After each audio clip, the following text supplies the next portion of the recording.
বগুড়া শহরের সাতমাথায় অবস্থিত জেলা আওয়ামী লীগের কার্যালয়ে জাতীয় পতাকা উড়তে দেখা গেছে।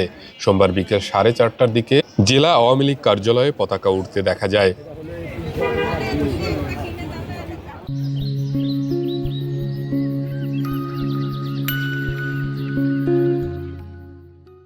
তবে কারা কখন এই পতাকা উত্তোলন করেছে সে বিষয়ে সুনির্দিষ্ট কোনো তথ্য পাওয়া যায়নি।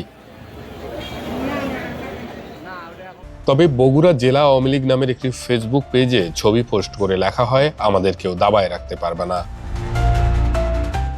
এখন অফিসের ওপরে একটি জাতীয় পতাকা উত্তোলন দেখা যায়, সেটি কে বা কারা তুলেছে এটা আমাদের কেউ দেখেনি বা আমরাও দেখিনি। আশপাশের দোকানদারদেরও জিজ্ঞেস করলাম। আমার ধারণা এটি কেউ হয়তো আপনার কোনো রাস্তার লোকজন বা কাউকে ভাড়া করে এটা ওখানে অগোচরে উত্তোলন করেছে। কোনো দলবদ্ধ সংঘবদ্ধ বা এখানে কোনো